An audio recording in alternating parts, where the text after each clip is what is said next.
天天向上提醒您本期看点：每个人心中都有一座山。世上无难事，只要肯攀登。他用一生丈量了珠峰和人类的距离。有脚的人，他体会不到没有脚的人的这个感受啊！我邀请大家一起认识这位我心中的偶像。即便是穿着假肢去攀登，我也觉得我可以。人生不怕晚，就看敢不敢。69岁的老人带着这样一双腿，荣获世界体坛最高荣誉的中国人。我不知道我还能活几天，只要我活着一天，我就要为我的梦想去奋斗一天，拼搏一天。其实就在去年呢，我们公布了珠穆朗玛峰的最新高度啊，就是8848.86米，也可以说是迄今为止测量定度最高的一次。有人经常说这个珠峰它一直在长个子，这个相隔15年，您感觉有什么不一样吗？每一个登山人都需要负重15到20公斤，这么大，这是一个人的吗？对，每个人都需要这样的装备。我平时在学校里的话，上下楼梯负重20斤，啊，你是不是生下来就不知道城市里面有一个交通工具叫电梯，对不对？纯阴自新，志在高远。把体育作为提升国民气节的一种方式。我们北大从1990年开始，就每年都会攀登一座雪山。山鹰社的全体的队员全部登顶。加油啊！加油，找到很精准位置。哇，全凭手的力量，这个就是臂力。哎，妍希怎么往下回来了？腿发力，站起来。我只是有在发力，你相信我在发力吗？今晚向上的力量。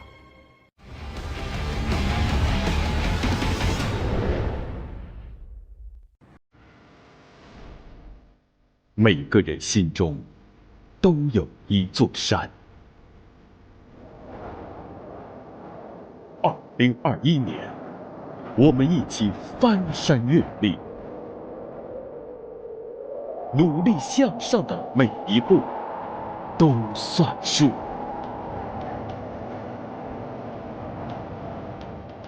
有人说，登山很难，因为前路充满变化和未知。其实，登山也很简单，只要你一直走就好了。沿途可能会遇到风雪、阻碍，只要你不要停下脚步，一直往前走，就会到达。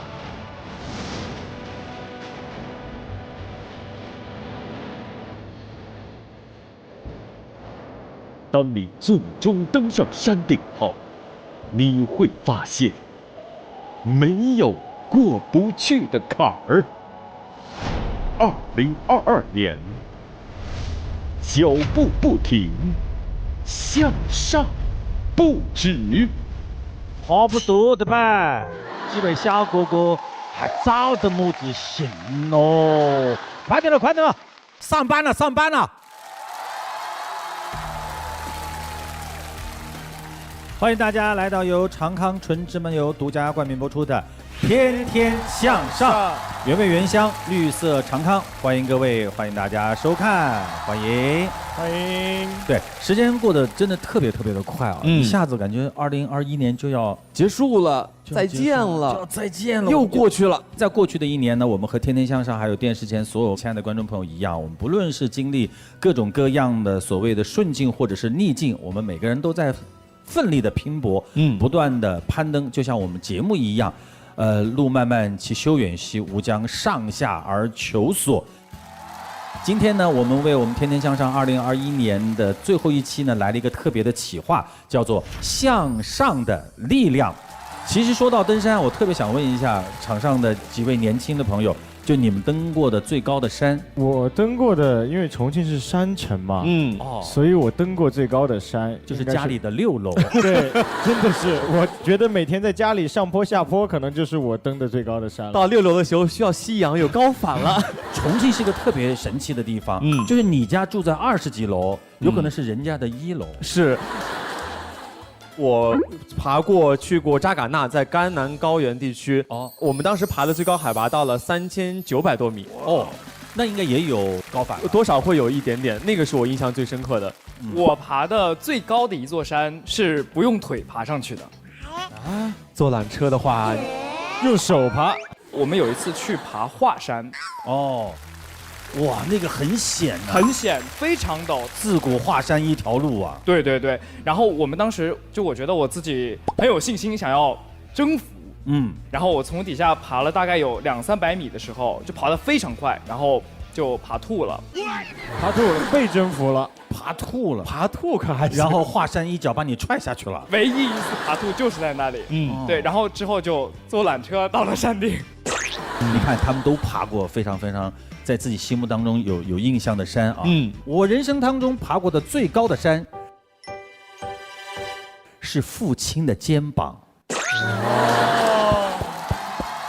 你说，对于哪个男孩子来说，父亲不就是一座山吗？对，你爬父爱如山嘛，你爬到他的肩膀上，是不是？那不就是不一样啊？精神上最高的山峰了。最高的山峰，现场有一位最年轻的小朋友。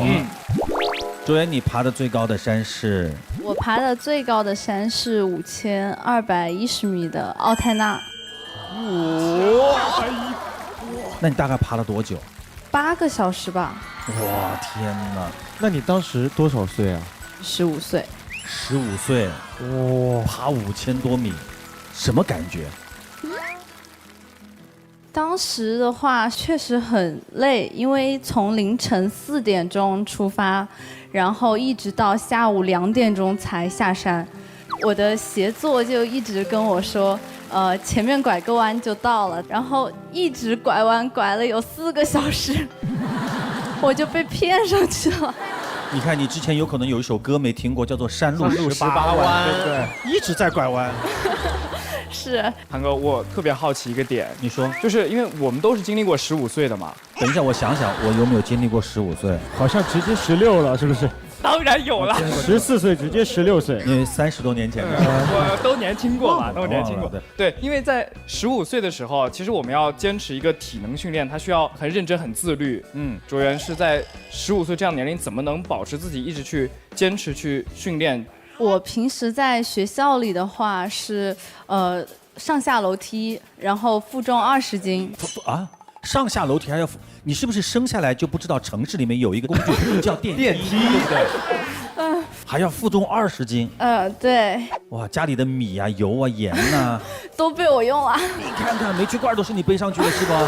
而且家里专门挑住在33楼，就是为了方便你上下楼。其实这个爬山是一个，这个是很让人上瘾的这么一个。对对对，在山上的时候，你肯定会骂自己。因为太累了，真的。家里面有空调，有温暖的被窝，你为什么要去那里受那种苦？对。但是等你骂完自己下来，在家里面吃好喝好，以后你要准备下一次了。又想去登。对，因为山上的风景真的太美了。为什么我们今天要请这个卓妍来啊？因为卓妍是我们湖南登山队最小的一位队员了，但是已经有5年比较专业的这个攀登史了。他就喜欢登山，原因也很简单，因为父亲就对，因为我父亲是一名登山爱好者，我可以说是从小就和山结下了不解之缘。我刚出生的时候，第2天父亲就去攀登了世界第6高峰卓奥友峰，我名字中的卓字也是这么得来的。然后1岁的时候呢，是父亲登顶珠峰的氧气瓶作为的生日礼物。2岁的时候呢，是他当时传递过的奥运火炬。哇，父亲真的可以啊！1岁、2岁的礼物都没有花过钱呢，真的啊，没有刻意的去问啊，就顺手一下，哎，这我用得到啊，可以给过去。卓妍的父亲呢，我应该也访问过。对，07年的时候，他上过您的节目《越策越开心》。10几年没见了，我们欢迎张雷兄啊！哎呀，哎呀，老熟人了，真的是。都说女儿是父亲的贴身小棉袄啊，那你为什么要女儿去吃这个苦呢？你都舍不得骂她，结果她自己爬到山顶自己骂自己。我们家的孩子秉承中国传统的那个教育理念，万卷书和万里路。还有说女儿要富养，那么我们家富养的方式可能跟现在很多的家庭是不一样的。很多家庭，比方说给她吃最好的，穿最好的，我们家说让她看最美的。她的毕业旅行就是珠峰大本营的探访，川藏线的自驾，再加上四姑娘山大峰的攀登，12岁。人家家的女儿是富养，你们家女儿是富养离子，对不对？山上的富养离子多呀，吸足了，吸足了。哎，那周元，我有一个问题啊，像你父亲这么厉害，那你自己在登山的过程中有没有一些就是记忆特别深刻的瞬间呢？有，就是我10岁生日当天的拉莫谷之行，我真的至今都不想去回忆它。整整12个小时的路程，有将近15公里的冰水的溯溪，然后其中有5段瀑降和岩降。然后还有一个点真的是让我至今都记忆犹新的，就是有一段4米的跳台，当时是要从上面跳下去，当时还小，还是有一点点怕的。然后我就是跟我后面的向导说商量一下，我说数到3把我踹下去。对，让我没想到的是，踹你的人是爸爸，对不对？爸爸立刻我来。他比我先下去，他从3开始数的，直接就一脚就下去了，没有准备的时间。对，直接就一脚就下去了。然后当时跳下去那一下，竟然还意外的爽。意外的爽。哎，好奇怪的要求。对，然后当时掉到水里以后是非常冰的，然后也没有反应过来，就被人拎着领子拖到岸边了。天哪，10岁呀！对，就这么高的地方，而且是个小女孩啊，确实是。你也下得了手啊？你们家的这个家训是不是自求多福？是努力生存，努力生存。你们家听上去好像特别令人羡慕啊，但是你真正作为一个父亲，让自己的女儿去尝试，这个还是挺难的。对对对，要下定决心的。对，像他这样经常去攀登的话，会不会影响就是成绩啊或者什么的？他在读小学1年级入学的第一天，我就跟他说了，周元，你就认为你爸爸知道1+1等于2，其余的都不懂了。学习的事情靠自己，生活靠爸爸。这么多年一直都是独立自主。最重要的一点，我们攀登出去是有一个装备清单的，每一次的装备清单我就只打好交给周元，我说自己准备，他就到我装备库每一样全部打勾装好，最后爸爸 OK 了。这个非常不容易，培养了的独立性。会经常请假吗？会，我就是同学们口中别人家的孩子，突然间就失踪了。失踪了，回来也认不出你。基本上认不出。背着一个登山包进来了，同学们，我回来了。同学们是不是特别羡慕你？当然，他们会羡慕我，觉得我去了那么多地方，见过那么多的风景，那是他们看不到的，所以他们会很羡慕我。我现在很想问的是，他在15岁已经达到这个高度之后，接下来还有哪些更高的攀登上面的目标？因为我的偶像是王秋阳女士，中国女性第一人，她是中国第一位完成7+2，也就是7大洲的最高峰，其中包括珠穆朗玛和南北2极的。所以我的下一步的攀登计划，一个是跟我名字结缘很深的卓奥友峰，一个呢就是7+2这个目标，我希望能在18岁之前完成。18岁，在18岁就完成了如此高的目标之后，那18岁之后该怎么度过？18岁3年时间，从专业的角度上来讲，还挺难的一个事儿吧？7+2在全球记录是1年0.5个月，但是因为现在的疫情啊，可能麻烦很多。但是我觉得目标在这里，脚踏实地一直走下去，总是会达到的。我们真的是非常非常羡慕卓妍有这样的一个了不起的爸爸。当然，我们更加敬佩的是卓妍在这么小的年纪有这么强的一个毅力，去完成自己人生当中一个一个的梦想。我们祝愿你早日完成自己7+2的梦想，完成了以后第一个到天天向上来，好不好？好好好。对，然后就在天天向上做你18岁的成人礼，把那7+2的照片全部都放在这个地方，让羡慕死那些孩子。对，再次感谢你们2位，谢谢，谢谢，谢谢，谢谢，谢谢，谢谢。其实攀登珠穆朗玛峰呢，一直是人类的一个梦想。今年是我们人类攀登珠峰刚好是100年的这样的一个时间。对，1921年的人类就开始试图攀登地表最高的一个山峰。100年当中的珠峰见证了我们人类无惧风险还有勇气的信念。它也收藏了很多人类伟大的一个瞬间。而且最近正好有一部和攀登珠峰紧紧相连的电影，叫做《无尽攀登》。它影片是真实记录了一位69岁老人在过去的43年里面，凭借自己的热爱和那种坚持不懈，5次冲击珠穆朗玛峰的特别感人的故事。你说今天真的是让我们太惭愧了，一个15岁即将上场的一个69岁。做完这个节目，我就爬岳麓山去，一步步的来嘛，跟着后面走。对，今天我们就把这个影片的主人公也请到了我们的节目现场。我们首先来看一段小小的影片，请看。这里曾是一片海洋，4000万年后，它以世界无极闻名。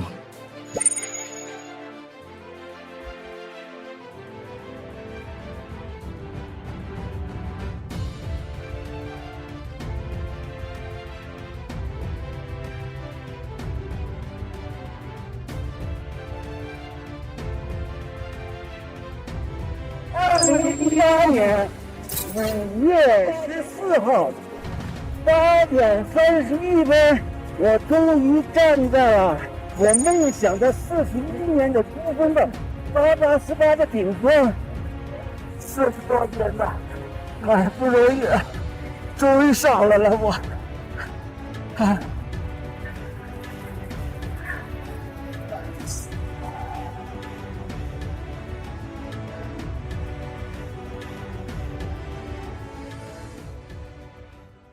夏老师，您先跟大家自我介绍一下。大家好，我叫夏伯渝，是原中国登山队的队员。在43年里头，我经过了4次的失败，终于在2018年，我69岁第5次攀登珠峰时成功登顶。人生不怕晚，就看敢不敢。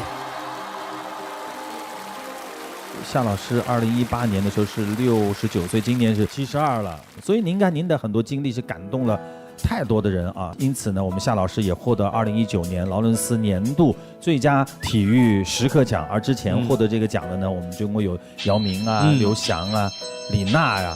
夏老师是第4位荣获世界体坛最高荣誉的中国人，非常非常的厉害。当时宣布您获奖的时候，什么感觉？当时我心里特别紧张，最后念到我的名字的时候，哎呀，确实我特别的激动。荣获了这个奖项，那是唯一的一个中国人，我也为我是一个中国人而感到骄傲。其实你看啊，我们中国人一般都说到了60、70岁啊，就是享受天伦之乐的时候，是的，对，古稀之年，含饴弄孙嘛，是吧？对。但是夏老师为了攀登这个珠峰，每天都在坚持这个体能训练。为了攀珠峰吧，我40多年来一直都在进行大运动量的训练。早上5点钟我就起床，就开始力量的训练，负重10公斤的沙袋练下蹲，然后150个一组练10组，哇！俯卧撑60个一组练到8组，60个一组，然后引体向上10个一组练到10组，100个引体向上啊！那现在是这样的，我们现场也有这么多年轻人啊，你们才20啷当岁，对不对？哎，对，说到年轻人，年轻人就不自觉的都指到那个地方去了。哎呀，太客气了，没有想到2个年龄比我还小的人喊我。夏老师，小朋友跟您学习一下。来试一试，预备，走。夏老师很厉害。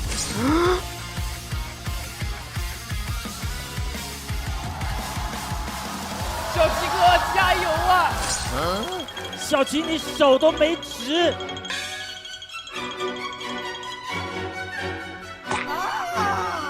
下不去，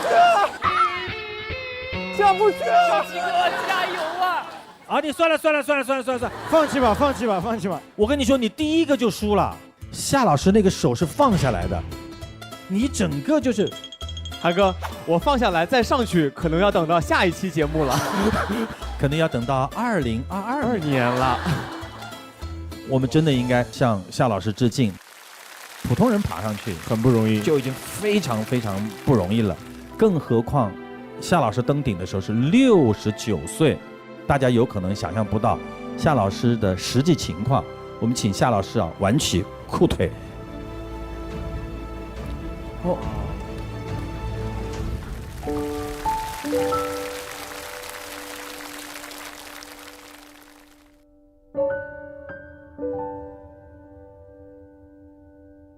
你们谁能够想象到一个69岁的老人，带着这样一双腿，经过几十年的这样的一个训练，最终完成了自己的梦想。夏老师，是因为什么样的原因就失去了这双腿？在75年我第一次攀登珠峰的时候，到达了8600米的高度，遭遇到了就是强劲高空风的袭击，然后我们被迫就是在这个高度待机了2天3夜，结果被迫下撤。在下撤到7600的那个营地的时候，我有一个队友因为体能透支丢失了睡袋，所以那时候我也没有多想，我就把我的睡袋让给了他，结果最终我自己就冻掉了双脚。所以到现在为止，这双腿离开您已经有整整46年时间了。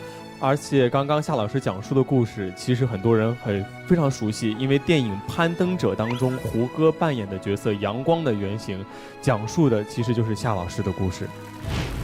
阳光，到。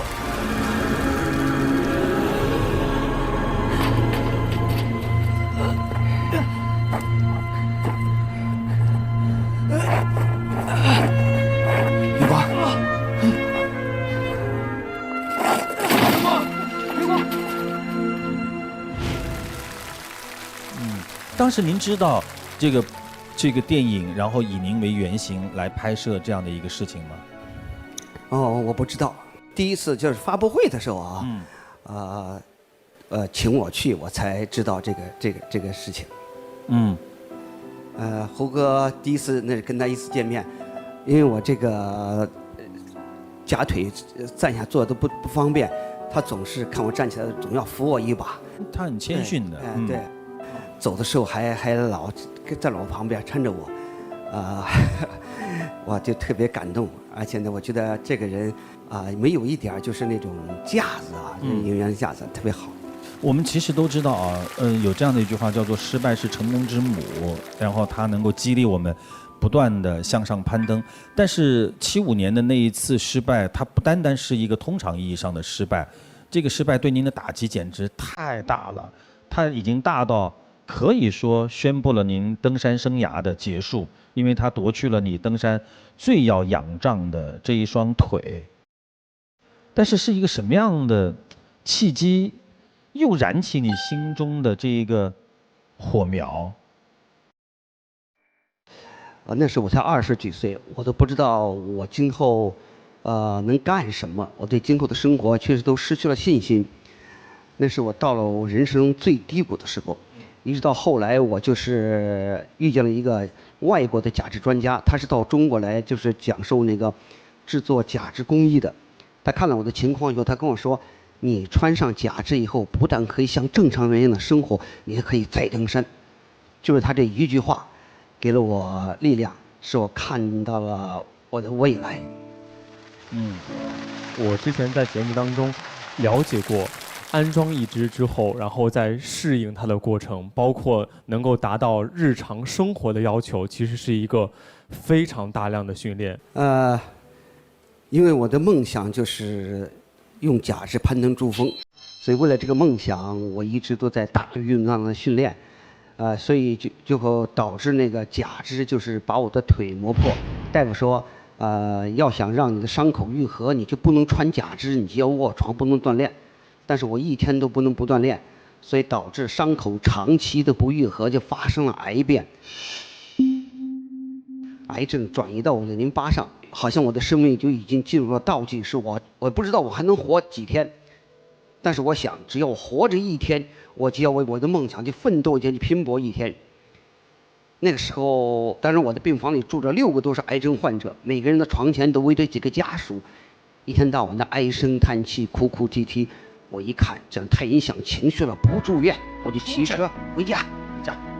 第二天早上我再骑车到医院去做放疗，就是我从来也不去想这个病情。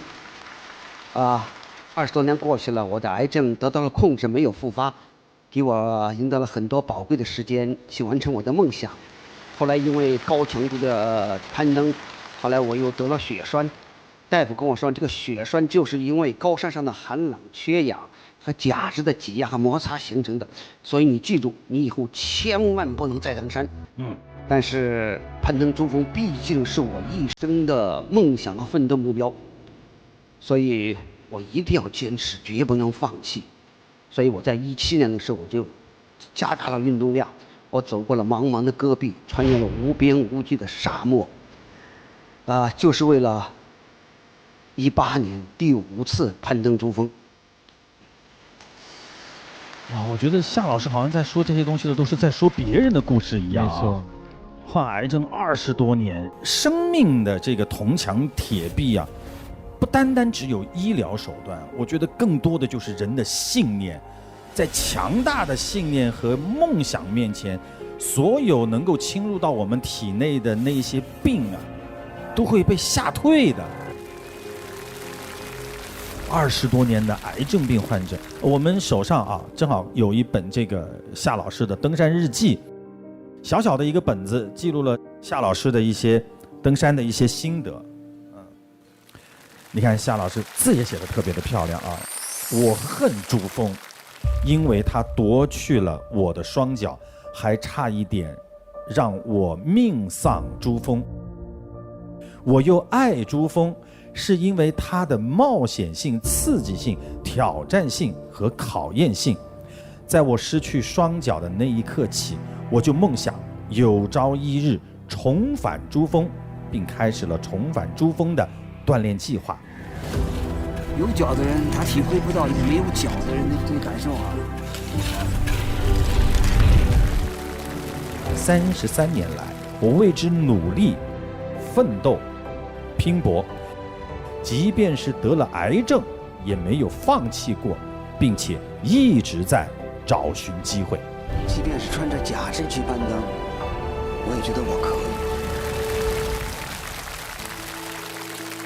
太让我们感动了，就觉得我们自己遇到的生活当中的那一些难事儿，真的都不是事儿了，就真的不是事儿了。75年那一次啊，是因为遇上了极端的天气，所以那个失败了。那接下来后面的3次呢，大概都是因为一些什么样的原因？2014年我第2次攀登珠峰，这一次我准备突击顶峰的时候，突然遭遇到了雪崩，就在我前面就是修路的16个最优秀的高山向导。不幸的是，这16个人遭遇雪崩，全军覆没。这个尼泊尔政府就取消了攀登珠峰的活动。15年，我第3次攀登珠峰，这次呢又遭遇到了尼泊尔就是100年不遇的8.1级大地震，雪崩冰崩就袭击了大本营，我又幸免遇难。2016年，我第4次攀登珠峰，这一次我到达了8750米的高度，离顶峰就差94米。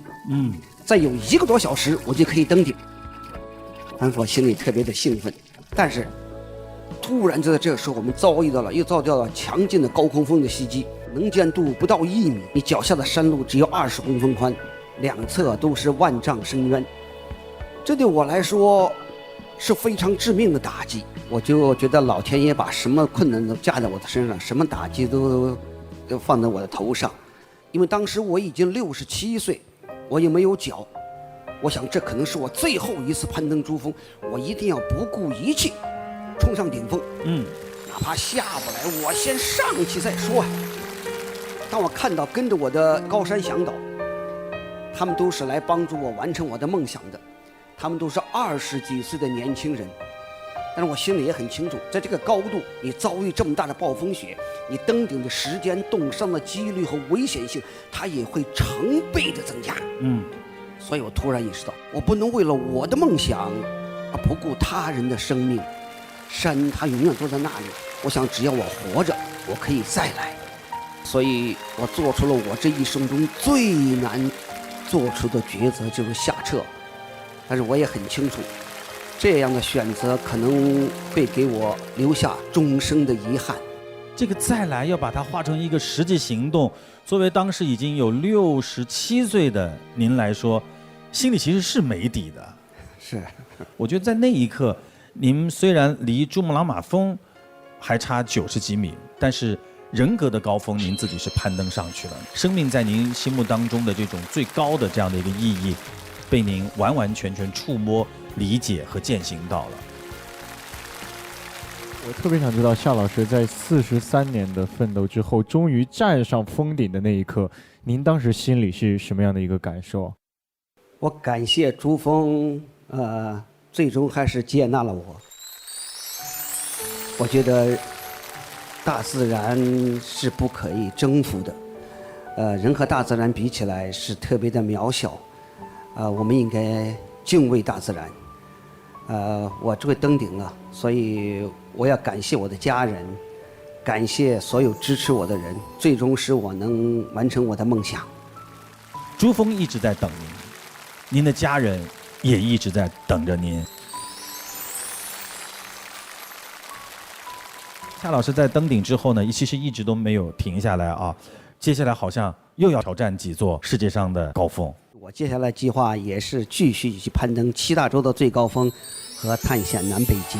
7+2，和周元的梦想一样。小周元今年15岁，他准备是在18岁完成7+2。好，我们可以一起去完成。哇！一个70多岁的爷爷带着一个15岁的小孙女儿，如果共同完成了7+2，这是人类攀登史上多么令人动容的一个画面啊！哇，真的太期待了。刚刚说过啊，夏老师是胡歌在电影《攀登者》里面当中的原型。今天他们知道您来了，特地捎来了问候，我们一起来看。夏老师、谭哥，各位朋友，大家好，我是胡歌。大家好，我是郭帆。大家好，我是吴京。夏老师是我十分敬佩的人，他用一生丈量了珠峰和人类的距离。他坚韧、豁达、乐观的精神，给我们每个人带来了无尽的力量。我邀请大家一起走进影院，去认识这位我心中的偶像。祝愿夏老师身体健康，也祝愿大家在即将到来的2022年勇攀高峰，天天向上。谢谢两位好朋友，也谢谢郭帆导演。夏老师的纪录片电影《无尽攀登》正在这个电影院里面上映啊，邀请大家到电影院里面更加全方位的全景式的去感受一个攀登者内心梦想的光明和攀登的力量。谢谢您，谢谢夏老师，谢谢。其实就在去年呢，我们公布了珠穆朗玛峰的最新高度啊，就是8848.86米。今天呢，珠峰的高程测量团队代表也来到了我们的现场，欢迎。大家好，我叫任秀波，来自自然资源部第1大地测量队，曾2次参与珠峰高程测量。大家好，我叫袁步栋，来自中国登山协会，是2020年珠峰高程测量登山队登顶队员。大家好，我叫洛山顿珠，我叫车仁罗布，我们是珠峰测量高山向导。珠峰升高，精准测量。好。我们首先要恭喜几位高程测量团队的代表圆满完成了这一项世界瞩目的测量任务。我们国家曾经是3次登顶珠峰进行高度测量，那既然过去都已经测量过了，那为什么还要在去年重新登顶？再做这样的一个测量。珠峰地处喜马拉雅山脉的中部，它属于亚欧板块和印度板块的这个挤压带。那它到底是挤压成什么样子？到底会发生什么样的变化？具有科学的研究啊，说是珠峰每年以几厘米的一个速度，一直在向东北方向、长春这个方向不断的移动。再有呢，就是在2015年的时候，尼泊尔的这个8.1级大地震，这个地震对珠峰的这个影响到底有多少？从一个主权国家来说吧，我们必须要有一个权威的声音出去，所以就有了这个2020年的珠峰高程测量。哇，怪不得有人经常说这个珠峰它一直在长个子，对，要经常去测量一下它这个高度。但我很好奇，任老师是从05年的时候，然后再到20年的时候，参与了2次高程测量的任务。它那个测量方式啊，包括它用的工具会有不同吗？从这个就是说项目本身来说呢，测量的方式方法更多样化了。05年的时候呢，我们使用的这些仪器设备几乎都是国外进口的。而到2020年的时候呢，我们用的这个仪器啊，尤其是峰顶仪器，我们是全面国产化。比如说峰顶的参标、峰顶的雪深探测雷达、有重力仪啊、北斗卫星导航定位这个接收机。更让我觉得这个感到自豪的就是我们北斗卫星的导航定位系统首次在这个珠峰高程测量里边使用，这都是和15年前完全不同的这么一个概念。我作为一个切身的这个经历者，经过15年的发展，咱们国家这个科技的这种进步，以及给我们测量方式所带来的这种改变，我们这个2020年珠峰高程测量呢，是迄今为止测量的精度最高的一次珠峰高程测量。也就是说，那种幸福的纯度和那种骄傲自豪的纯度，跟15年前比还不一样，不一样，完全不一样，完全不一样。对，因为那是我们自己的，对，这一点非常非常重要。那任老师，像我们人类第一次真正的去测这个珠峰的高度是在什么时候啊？咱们人类第一次测量珠峰呢，其实也是咱们中国人第一次测量珠峰的一个历史。早在1714年，当时清朝政府派了专门的这个测量人员，对它的一个位置以及高度进行了一个初步的勘测，在这个就是华语全览图，这个图里边标注了这个珠峰的位置和这个珠穆朗玛峰的这个名称，就是一次勘测。对，这个测量珠峰的高度啊，这跟我们的生活有多大的关系呢？珠峰高程测量呢，其实是我们整个测量这个工作里边仅仅是其中的一项，只不过它受的关注度可能会更高一点了。对，但是说起测绘呢，其实是和咱们每一个人都息息相关的。平常有的时候在路上啊，看到有人拿个三角有一个架子，那边拿一个杆儿啊，是吧？那个算不算？对，算啊。测量呢，可以说是一个整个国家建设和社会发展的一个最基础性的这么一些数据。把您的这个导航这个软件给您卸载了，把您的这个社交软件里边的位置分享的这个功能给您取消了，你可以想象一下是什么样的概念？找不到路了，哪儿都找不着了。告诉您一个陌生的地方，说，哎，我们要去那个地方，那你怎么去？东南方向往前走200米，再左转，自己测量，拿个卷尺，对，然后看日看太阳，看太阳，东南西北。所以说呢，这个就是和我们每个人都息息相关。对啊，另外就是可能这个地球仪啊这一系列，这是大家直观看到的。更多的这些这个测绘的这些数据啊，用来做国家的这个国土空间规划呀、自然资源保护、科学救灾。就比如说，没有发生灾难之前呢，对咱们国土上的地形地貌进行了测绘。当它有灾难发生之后呢，通过卫星，通过这个无人机啊，通过有人飞机啊，进行快速的采集灾后的这个数据。前后数据叠加之后，我们就会发现大方呀、泥石流这样的灾难到底有多少的这个土发量，多大的面积，包括这个水灾也是一样，为这个科学救灾呢可以提供强有力的这样的一个支撑。对。任老师，我有个问题，就是除了像珠峰以外，那比如长江、黄河这些或者更凶险的自然环境，也需要我们这个国测队去测量吗？是。当然也不一定是我们就说是国测一大队，但是呢，我们的共同目标呢，就是把咱们祖国的每一寸国土精准的用测绘，用我们的方式给它表达出来。就比如说我们现在国测一大队，除了咱们祖国的宝岛台湾，其他的祖国的每一寸土地都留下了我们的作为这个测绘队员的这个足迹。遗憾的是，很多人都不知道我们这场测绘工作的这个到底是干了些什么。一方面呢是希望更多的人知道，然后用他们关注的眼神对自己的工作表示一个肯定。另外一方面，在所有测绘队员心目当中，他们其实还有一个信念，就是祖国知道，我们脚下的这片土地知道，在祖国的每一寸土地，用自己的青春，用自己的生命丈量着。宝岛台湾到时候会坐着高铁去测绘的啊，会坐着高铁去的。其实那个测量珠峰呢，也为我们人类更加科学的了解和认识珠峰啊，做了很大很大的贡献。珠峰对于我们来说有很多科学意义。有一位专业的这个雪山摄影师也拍摄到了一些非常特别的照片，就请他给我们来展示一下。主持人好，各位观众朋友好，我是马春林，是一名全职的拍摄和研究喜马拉雅山脉的一个风光摄影师，也是一个当代的游牧青年。游牧青年，游牧在喜马拉雅一带。对，因为那个人家在山里面放羊，然后我在山里面放无人机，对，就去拍这些，放的不太一样。然后今天呢，给大家带来了几张有关我在珠峰那边拍摄到的一些照片。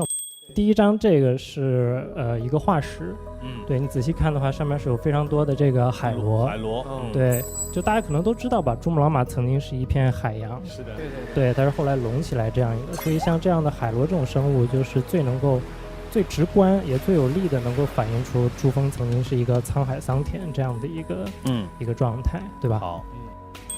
这张照片里面远处的雪山就是珠穆朗玛峰哦，这张照片是整整100年没有人见过的珠穆朗玛峰。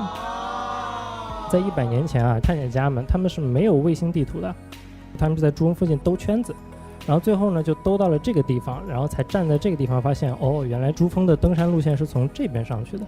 哦，这个画面右边的这个应该是我不知道叫什么，但感觉很像千层蛋糕的，一层一层的啊。这是冰川的另外一种形态，它叫冰帽，它这个叫年层，就像树木的那个年轮一样。哎，对。你如果放大看的话，它有一层一层黑色的那一部分，就我们管它叫消融面，就你们可以把它理解为是一个夏天，然后白色的可能就是一个冬天，然后这样一层一层一层，就像一个记录几百年的时光胶囊一样，年代的，对对对，都得以保存下来了。我们来看第3张啊，这一张是非常非常非常罕见的一个景观，叫做冰塔林。那为什么说它罕见？是因为就是它在全世界范围内，它形成的条件是非常的苛刻的。就它所处的一个位置，它是要在一个巨大的这么一个山谷里面，山谷里面又要有非常大的冰川，那么它的海拔就要足够的高，然后在这样的冰川上面，它需要有裂缝，它的纬度又要足够的低，对，就这么多的条件。它叫冰塔林嘛，因为像金字塔一样，实际上它就跟金字塔的高度差不多，有10几20米这样。10几20米。然后这样的万古的冰川，你在前面就真的非常非常的近距离感受会更加震撼。是，因为这是我们国家独有的一个景观，在全世界范围都很罕见。就我们作为一个这样的摄影师，能够去记录、传播我们中国这样重要的文化、故事、风景，我觉得是对我们来说是非常荣幸的。对。谢谢马老师，谢谢。登顶珠峰呢已经是非常非常艰难了，还要进行这个高层的测量，可以想象这个艰难的程度。所以跟我们的任老师一起完成任务的还有国家登山队和西藏登山向导的通力合作和保障。我们接下来跟他们一起来聊一聊。我们接下来袁老师给我们展示一下装备呗，让我们感受一下。哇，哎呦，这么大一个，这是一个人的吗？每一个登山人都需要负重15到20公斤。韩哥，我先进去睡了。圆圆，你来，圆圆应该可以躺进去了。看有没有你熟知的，给我们讲解一下。圆圆跟袁老师一起。对，这个是睡袋，这是我们高海拔运的这个羽绒睡袋。啊，它这个上面呢有一个温标，它的极限温标和舒适温标。一般的这个睡袋的极限温标呢，大概在零下30度左右，那么舒适温标是在零下10度到20度。所以我们根据不同的山峰呢，我们要选择不同的这样的睡袋。这个认识吗？这个我猜这个是帐篷，应该不是帐篷啊？那我们着什么急说出来呢？是连体服吗？对，连体羽绒服。对吧？专业的在这样。然后一般的话，它也有一个极限温度，比如说它在零下30度是极限温度。那么这件装备呢，大概3斤左右。3斤。这是登山杖，下山的话特别好，能保护你的膝盖。这是我们的冰镐，叫行走镐，它有很多作用。第一个呢，就是可以来保持我们的平衡；还有一个呢，就是我们一旦出现滑坠头，我们可以用它来制动，就是来保证安全的。然后还有我们的主要大件儿，就是连体高山靴，它有3层，里面的这个呢就是保暖层，中间的呢就是防风防浸还有防水的效果，然后外层呢就是防风防水，走在什么样的雪地里，它即使雪化了，它也渗不到里面去，也就是保证我们的脚部始终是干燥的。但是碰到那个汗脚的话就麻烦了，它从内部开始攻破它，那只能从内部击破。所以我们说到，就是我们登山过程还要多备袜子，就是如果说你的汗脚汗气比较大，看着我是不是你的汗脚？哎，讲得这么精准，好。这个高山靴的鞋底是非常非常硬，它需要配合我们的冰爪使用，保证我们的冰爪在这个使用的过程中能受上力。我们一般采用的是12个尺的，这款也就大概1-2斤吧，像是个暗器，也是2斤。这个踩脚上得老疼了，穿了之后脚踩你身上更疼。这个黑色的这条叫安全带，我们上面还有连接的我们这样的绳子，这个绳子呢，我们通俗的叫法叫牛尾。牛尾啊，主要连接安全带与我们的主锁之间，这是主锁。然后上面呢还有一个上升器，通过这个上面的齿状物与绳子的摩擦，然后来指动向上攀登，也就是我们通常称为的生命之绳。上去以后有些陡的地方怎么下来呢？这里我们就要讲到一个下降器。我们下降的时候呢，必须用到下降器来保证我们的安全。如果大家有机会的，可以去户外登山的，可以去体验一下我们登山的一些器械的操作。其实我们75年这些装备，他说的这些装备啊，其实什么上升器啊、下降器啊，这是没有的。所以75年的攀登是非常艰苦的。像这个高山靴也不是这么的轻量化，鸭绒装备来说都是穿的像跟狗熊似的啊，保暖性能也差。现在先进多了，你看现在的铝合金的都特别轻，我们那时候木头的，对，以前是木头的，非常重的，木头的，对，比这个要2-3个重。哇！所以现在的攀登装备上和器械上都有了很大幅度的提高。这还有对，这还有食品，带着小零食，坚果。我们看了看，这里有这么多食物啊，其实到了高原上，大家可能没有胃口，那么在这个时候就要用上我们长康100%纯芝麻油啊，第一项几滴，保证您是饭菜飘香，原香原味，绿色长康，吃慢慢香。是的，虽然这个桌子上没有看到，但是在我手上已经准备好了，做菜淋上几滴都能多吃几碗饭。长康100%纯芝麻油适合用各种美食类型，煎、炒、炸、蒸、煮、凉拌食品都是非常不错的。喜欢做饭的朋友们可以抓紧时间买起来，考虑一下，谢谢。就差我们屏幕这里扫一个2维码。是的，就快送到手上了。那么我们特别想问一下袁老师，为什么我们测量队里会需要国家登山队的队员呢？就是在这个过程中，登山队员有技术，然后呢，我们的测量队员有测量技术。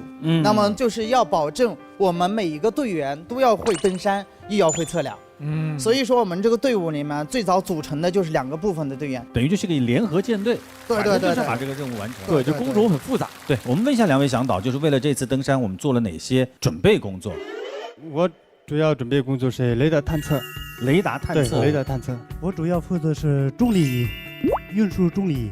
重力仪，重力仪本身得多重啊？15公斤。15公斤。那您除了背这个重力仪，你还要背其他的装备吗？要背，开水啊，还有自己的那些食品都要背的。额外再负重一个重力仪。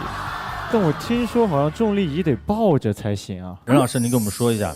可以说这是功勋仪器，在1975年的时候用的也是这种重力仪，然后2005年用的还是这一类型的。05年的时候，我是用这一类型的咱们国产的这个重力仪，把这个重力测量推进到7790米。在2019年的时候，做这个仪器研发的过程中，对这个整个这个结构，比如说这个读数的这个波轮这个结构进行了非常大的调整，包括它的读数系统以及这个照明系统都进行了改进。罗布是把它运输到珠峰峰顶的，然后完了，我们袁副栋袁老师呢，他是在珠峰峰顶操作这个重力仪的。容易吗？把它背上去？不容易。我感觉的话，他要照顾它比婴儿还要难。怀揣在这个怀里差不多大。为什么？因为呢，它倾斜不能超过45度，而且呢，我背的时候非常要小心。而且在我们7790的时候，风特别大，就我和袁副栋还有我们的一个同事，我们3个一顶帐篷，然后把重力挂在一边。然后用脚顶着帐篷，减轻它的晃动。我们生怕它不能用，上到顶上。它是不能斜，要一直保持正的，不管你爬山那个山的情况是什么样子。因为它这个下边有一个非常精密的石英弹簧，其实就是玻璃的这种弹簧，一旦倾斜角度过大之后，对它的拉力会产生很大的影响，就是你的这个读数数据就不准确了。难怪萝卜在运输的过程中呢，就像一个保护孩子一样在保护它。包括我们袁老师在这个上边这个操作的时候也是一样，都是非常精确的，特别小心的。我们问一下袁老师啊，其实登珠峰呢，大家都知道它是分为南坡和北坡啊。我们所有中国的任务应该都是从北坡这边上去吧？珠峰呢，它是我们中国和尼泊尔的国界峰，也就是南坡呢属于尼泊尔那边，北坡呢属于我们这边。那么为什么说我们一直在走北坡这条路线？那必须要从1960年说起。在1960年之前呢，就人类的足迹还从来没有从北坡这边登顶过。那么1960年的时候呢，我们的王福洲老师、瞿云华老师和顾木老师3位登山前辈共同从这条路登顶了世界最高峰珠穆朗玛峰，包括世界上都是我们中国人第一次登顶。所以我们从这个北坡上去，也包含着对前辈们的一个致敬。对，走他们这条路啊。所以这条路是我们一代代登山人通过心血、汗水，甚至于生命铺就的一条荣耀之路。在去年的时候呢，我们在从7028到7790过程当中，我们遇到了10级的大风，甚至有的时候有11级、12级的阵风。如果说10级大风，可能你的屋檐就被吹起来了，树有可能连根拔起。所以我们在攀登的过程中，我们队员经常被风吹倒、刮倒。我们用了2个小时时间才搭了一顶帐篷。那我们平原可能搭一顶帐篷只需要10分钟左右时间，我们在固定的时候，我们需要运到坡上的这种岩点，甚至如果说没有合适点，我们必须要把一个这个固定帐篷的钉子砸到岩石里面去。如果说我们不固定好，晚上我们睡觉的时候，帐篷一旦被吹走的话，可能第2天我们就不知道在什么地方了。有可能从7790米一下就吹到了6000多米，也有可能吹上去了。也有可能。哎，那袁老师，我有一个问题，就是我们知道，其实珠峰在不同的高度都有设立营地嘛。那么最后一个营地，其实离登顶的话，还需要多长时间呢？我们最后的一个突击营地是8300米，我们的顶峰是8800多米，相当于500多米的高度。我们正常的行军速度的话，一般在6到7个小时时间。但是当天呢，我们上到8400米左右的时候，突然就是风雪交加的天气，我们就是睫毛冻住的，你们感觉有没有经历过？我都没有怎么感觉到我的睫毛存在过。眼睛睁不开怎么办？那我们必须要闭一会儿眼睛，把这个雪融化掉，然后再睁开眼睛。所以说呢，这个就大大影响了我们的行进速度。最后我们整个队伍用了将近9个小时时间，然后呢，我们到顶峰上一刻都不敢休息。所以在整个过程当中，我们全部完成测量的时候，我们对时间是完全没有概念的。等我们全部完成测量的时候，大本营那边一直在跟我们说，你们在顶峰上已经整整待了150分钟了，再不撤，你们就有可能氧气不够用，有可能你们会面临冻伤的风险。2个半小时，这个时间是个什么概念呢？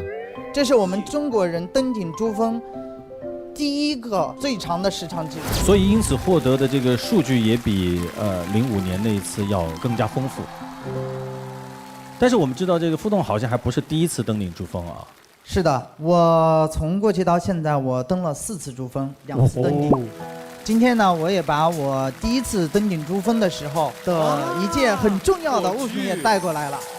哇，这个怎么这么眼熟啊？大家可以看到，北京2008。早知道我也把我的那个拿来呀，带过来。之前在那个我在湘潭毛主席家乡，我跑过呀。我是2005年我考入了中国地质大学武汉，最后呢以大学生代表的身份去参与了2008年北京奥运火炬接力传递。我们这个珠峰的这个火炬呢，还跟平原的火炬不一样哦。这个火炬的燃料呢，它是一个特殊的燃料，就是防风易燃。袁老师介绍这段的时候，你那个嘴角小激动的话，就是又激动又骄傲。因为现在每次回忆起来，我都觉得是我人生浓而重彩的一笔，所以特别高兴。而且也开启了袁老师很特殊的攀登的人生。但是我还想问一下我们场上几位老师，比如顿珠老师，您之前登顶过珠峰吗？我是2007年进入西藏登山学校，然后2009年我19岁的时候第一次登顶珠峰，19岁第一次，19岁就登顶珠峰，然后去年是我第6次登顶珠峰，6次，第6。您登顶跟回家取一个数据线是一样的啊！哎，我一个充电宝落在上面了，你稍微等我一下啊，歘上去了，哇，这6次。100多年来的那个人类一直没有停止对珠峰的这样的一个探索和发现，很多人呢都有这样的一个心愿，同时呢也有很多的疑惑。那么接下来有请2位来帮我们来答疑解惑一下啊。第一个问题，普通人可以爬珠峰吗？这实现我的梦想。能，但是我们要有个过程。第一，要有个6000米山峰的攀登证书和经验；第二，有7000米攀登的登顶和证书。6000和7000才能爬8000。第2个问题，攀登珠峰需要多少天？天气好的话就1个月左右。1个月啊？对，天气好的话，主要看是天气。要1个月？对，一个暑假就在里面了，圆圆。如果天气不好的话，就2个月左右。哦。下一个问题是珠峰上面怎么上厕所？是不是我刚才想了很久的问题？对，一个需要科学解答的问题。这个是我们这个7028以下有我们的这个设定的一个小帐篷的厕所，7028以上就大号的话直接我们这个向导来带下来，小号的话我们就可以在上去的时候就可以在路上旁边把牦牛来运到那个珠峰大本营，分类完了以后呢，就直接把这个所有的垃圾运送到城市的那个垃圾场。现在这个垃圾是一个非常非常大的问题，人类的垃圾已经遍布到了地球的任何一个角落。对，我们就是有一个环保理念叫无痕，除了你的脚印，什么都不带走，也什么不留下。其实我们知道，在藏族啊，在西藏，很多这个雪山都是他们心目当中的神山啊。那珠穆朗玛在藏语当中的意思是第3女神。第3女神，对，第3女神。所以我们要好好的保护我们心目当中的最美的女神。对，好，谢谢啊，谢谢。那么今天我们请来了专业的这个国家登山队，专业的这个登山向导，也了解了那么多登山的知识。那接下来就请几位年轻的朋友实践一下啊。现在我们背后就是干攀墙。我们分2组来进行一个小小的 PK。首先第一组呢，我们请严琦和圆圆2位一起来挑战一下。需要放狠话吗？一会儿开始之前的时候会专门留给你充足的时间，让你放出狠话来。好的，做狠事儿不放狠话。对。然后第2组呢是我们的一帆和罗布老师进行一下 PK。我好害怕呀！刚刚有人说要放狠话，我们就先请他们来。天天向上提醒您稍后看点。救命啊！然后我腿发力，站起来，站起来，在发力，你相信我在发力吗？哎，你为什么在半空中抖腿啊？一帆也很快，可以的，加油！哇，这个就是臂力惊人。我们在珠峰登山队也会总说一句话：珠峰攀登10万步，每一步都算数。就不只是有在登顶的那个高光的时刻，过程中所有的成长都是值得的。她作为这个全队唯一的一名女队员呢，当时是在顶峰的时候被求婚了。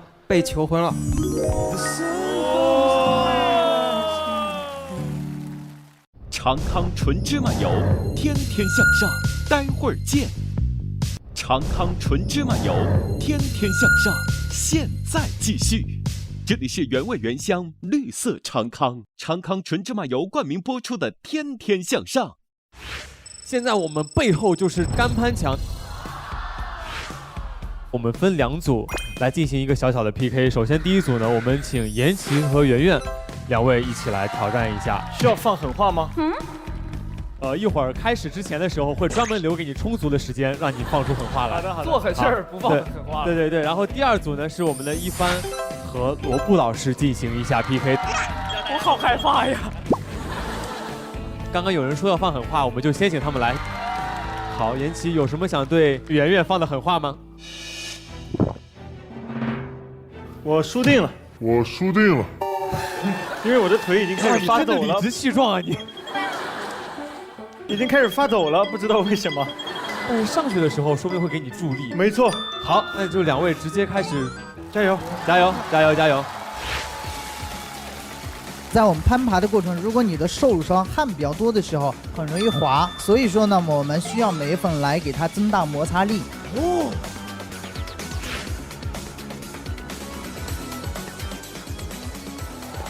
加油，主任，加油！好的，来做好准备，3、2、1，开始。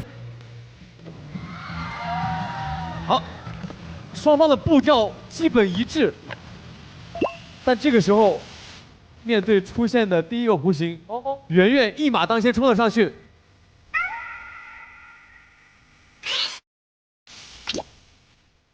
我提个追上了，哎，妍希的身高优势真的可以直接。可以的，可以的，加油！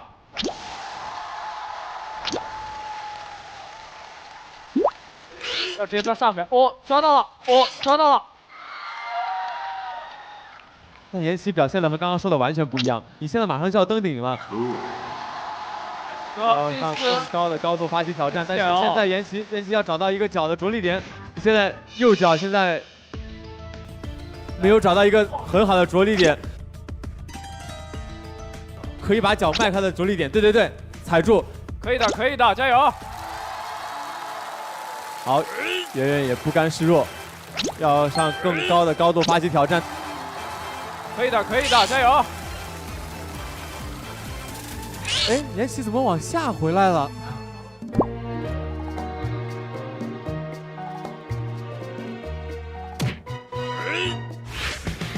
圆圆找到了那个着力点。好，圆圆马上就要触碰到最高点了。哎，好，圆圆完成挑战。齐哥加油啊！妍希，你的身体一定要贴近，对。我贴住了，然后呢？然后我要干什么来着？腿发力，站起来。我其实有在发力，你相信我在发力吗？我真的在发力。哎，你为什么在半空中抖腿啊？我真的在发力。可以的，可以的，加油！我真的在发力。然后右腿发力，右腿发力，站起来。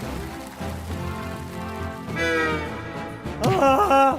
齐哥加油啊！妍希要继续吗？加油！我再试一下吧，最后一次，好吧？我可以的。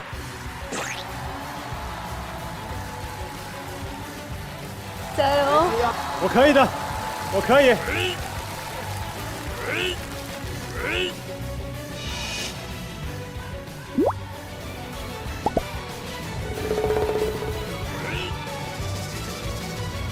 啊！救命啊！好，没关系，两位可以回来了。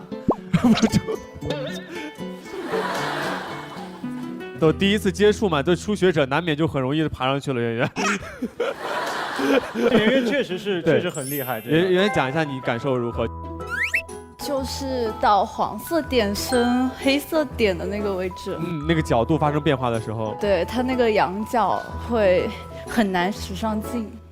我本来以为我手长脚长可以的，但是我发现好像我的手脚上去就不听我的话了，就我经常明明想动右脚，结果在动左脚。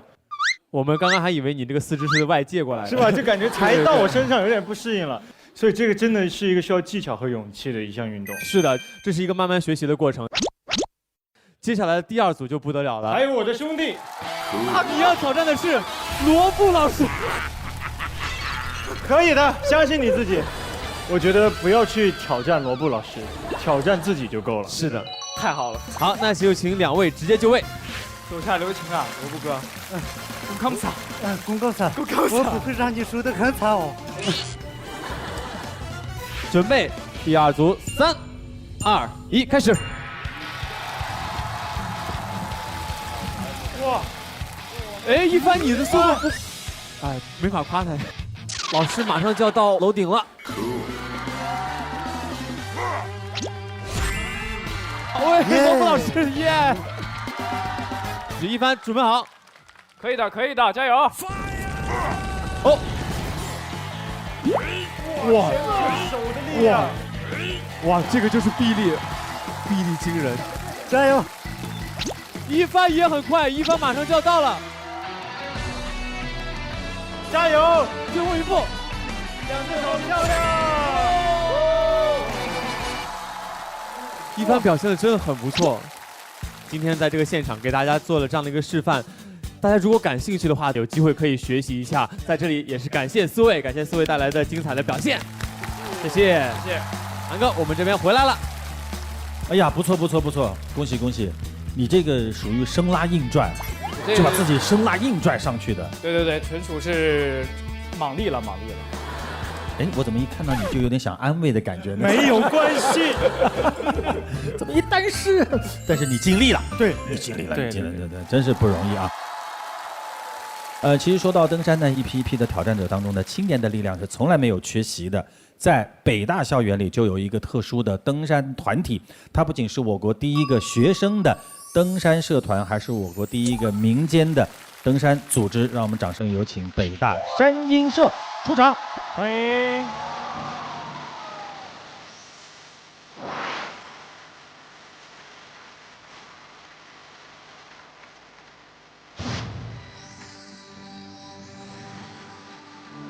大家好，我是来自北大96级化学系的孙斌，现在是一名职业高山向导。大家好，我是来自北大法学院13级的魏魏，现在留校工作，担任专职辅导员。大家好，我是来自北京大学化学学院14级的郭佳明，现在在北京大学攻读心理学博士学位。我们都来自北京大学山鹰社。纯阴之心，志在高远。特别想问一下，当初北大为什么会成立这样的一个登山的社团？其实登山运动跟北大是有很深的历史渊源的。就在上个世纪的60年代，我们就有一批北大的教员投身到我们国家登山运动的开创事业中，成为了首批国家登山队的队员。其中有一位就是我们的中国冰山之父崔之九先生。崔之九教授在32年前的一个春天，从北极考察回来的时候，一场讲座上提出了一个追问：当代的中国大学生有没有这种探险精神呢？能不能北大学子承担起这份责任来？然后当场的北大的同学们很受感召，点燃了。对，然后就立即推动成立了这样的一个北京大学登山协会，在第2年更名为北大山鹰社。那我特别好奇，作为在北大校园当中的登山社团，山鹰社你们觉得有哪些特殊的气质吗？一个非常重要的一个特点就是艰苦朴素吧。从上个世纪80年代末在刚成立的时候，事实上民间登山运动刚刚起步，什么都没有。我还记得当时我们为了训练攀岩但是我们没有现成的攀岩墙，所以我们就去学校的宿舍楼，2栋楼之间就会有个缝儿。然后呢，我们就在楼顶呢挂一根绳子下来保护好。那时候连岩点都没有，所以我们就是用那种2个墙之间那种缝，然后把手放进去，生抠着上，所以经常手会磨烂然后包括脚也是没地方踩，对不对？所以要把脚塞进去，然后转一下，哇！还有很有意思的一些故事。我们暑期登山呢是要一定的资金支持的。对，1993年的时候，应该是我们北大山鹰社夏天是要去攀登慕士塔格峰，找不到赞助，最后呢快临出发的时候就找到了一个方便面的一个品牌。对，但是他们不给钱就给了7万包方便面。哇哦，7万包！我们那些社员们在校园各个地方拉着方便面在卖，最终据说卖掉了6万多包的这个方便面，然后我们的经费就够了。当然也留下了一部分方便面，结果那一年的登山活动，山上吃的全是方便面，1万包全吃了，没有吃了整整1个月的方便面，所以在他们面前不能提方便面这3个字。对，一提就受不了了。所以我是觉得艰苦朴素，从山鹰社建立之初到现在为止，都是非常鲜明的这样的一个特色。那一说起北大，我们当然知道，北大在学术方面的这样的一个建树啊，那登山对研究有什么关系？佳明，我们北大山鹰社呢，它不光每年在暑假会有一支登山队，同时呢还会出发一支科考队。这支科考队呢会去往我们祖国的青海、西藏、云南等地的这个少数民族的聚居区进行入户调研。对他们当地的这个民风民俗、宗教文化等的进行一个调查。然后呢，我们每次呢这个登山和科考的成果呢也会总结成一本书。那么这本书呢，记录了我们这1年科考和登山在人文方面的一些成果。哦，这就是这个啊。对，这几本书呢，就是我们每年会做的报告书。对，像这本呢是梅里雪山的19年的科考报告书啊。那一年呢，我是任这个科考队队长，我们去梅里雪山脚下呢进行徒步和这个调研。哇！那我要是想加入调研队的话，我有没有什么成绩的要求？天天向上提醒您稍后看点。我们在珠峰登山队也会总说一句话：珠峰攀登10万步，每一步都算数。就不只是有在登顶的那个高光的时刻，过程中所有的成长都是值得的。我们有一位队员，他到顶峰了之后呢，给他的哥哥打了一个电话：“哥，我登顶了。”然后他哥的回复是：“他作为这个全队唯一的一名女队员呢，当时是在顶峰的时候被求婚了。”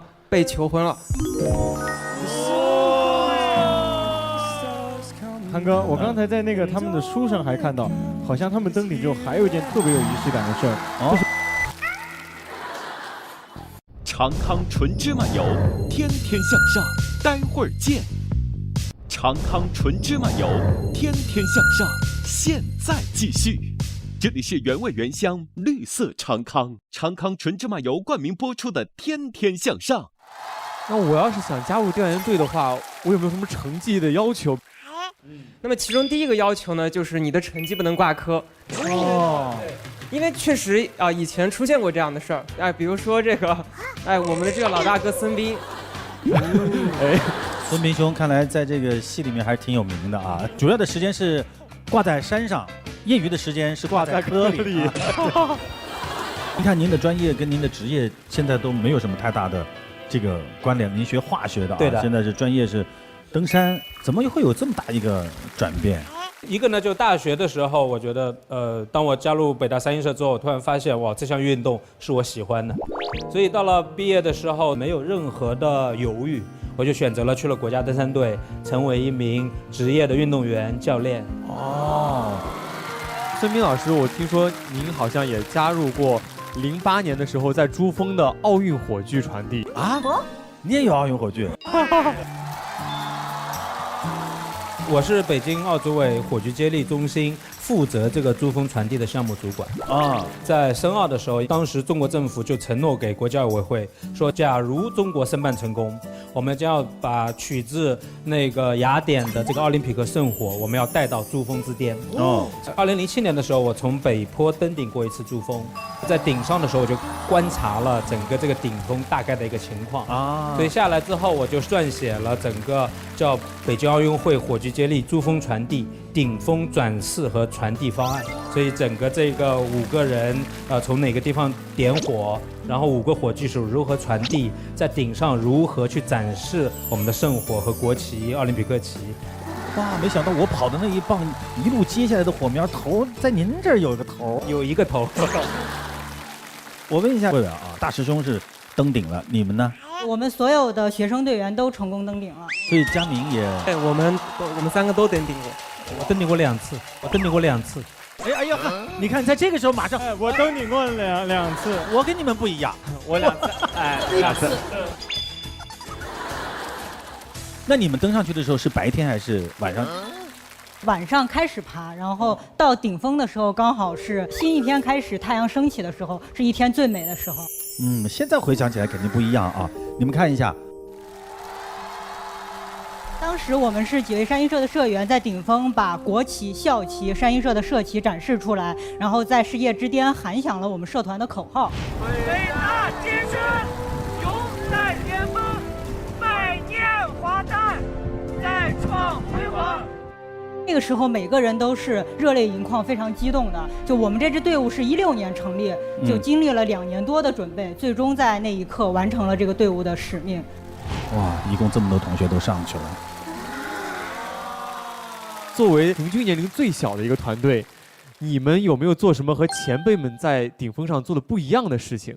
像我印象最深刻呢是这个魏魏，她作为这个全队唯一的一名女队员呢，当时是在顶峰的时候被求婚了。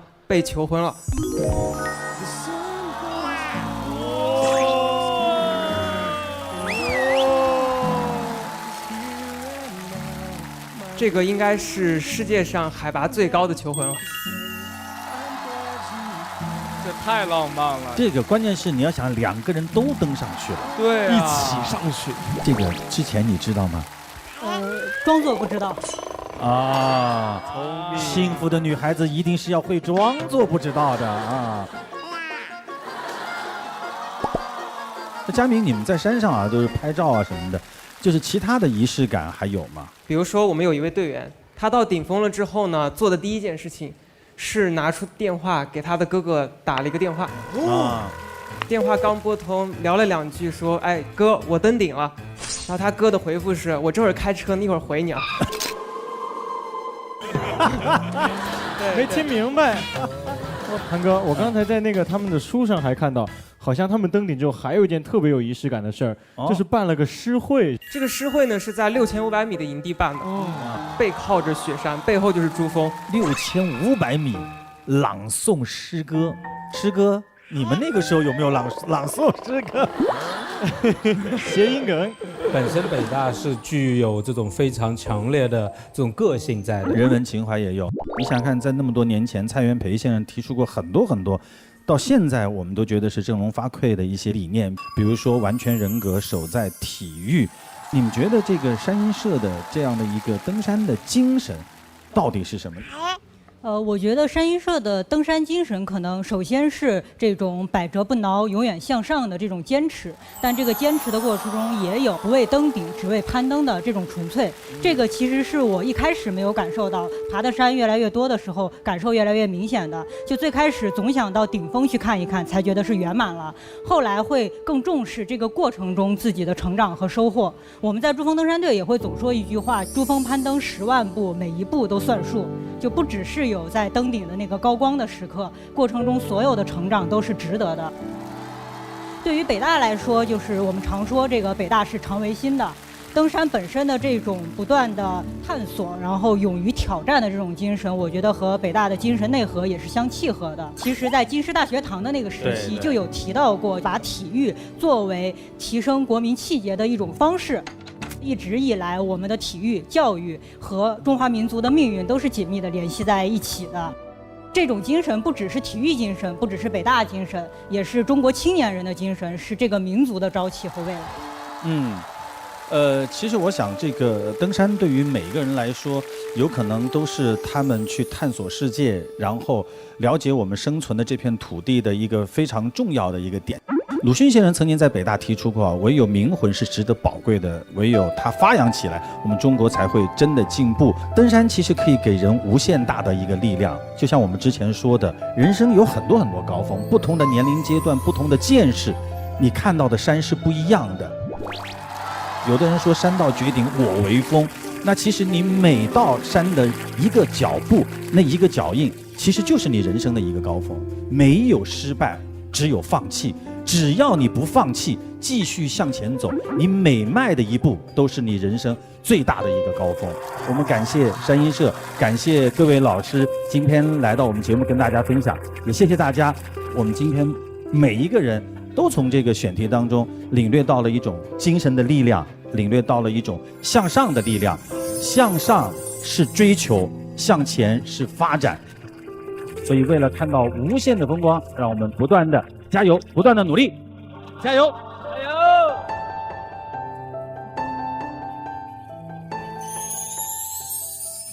！100年前，人类开启了对这座地表最高山峰的探索。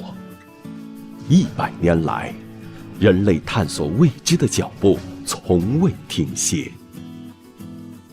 进取心驱使着我们探索身体潜能，不断挑战自我，超越自我，更高。全红婵一跳成名，完美结束。更快。苏比天小组第1，创造了历史。更强。周冠宇就此成为中国首位 F1 正式车手。好奇心驱使着我们探索浩渺太空，追逐着人类星辰大海的梦想。经过了295天的漫长旅程，天问1号着陆巡视器成功着陆于火星。度量已出发，度量感觉良好。未来未知，但人类探索发现，永无止境。长康纯芝麻油，天天向上，待会儿见。长康纯芝麻油，天天向上，现在继续。这里是原味原香绿色长康，长康纯芝麻油冠名播出的《天天向上》。天天向上提醒您下期看点。他们潜入秘境，探索自然。采集让我们认识到了踩在我们地上的一草一木、一鸟一兽。有请4位旷野猎人。我每年都有4、5个月时间在探洞，应该7、8千个洞肯定是有的。哇，7、8千个洞！我们最重要的技能是绳索。我找到感觉了。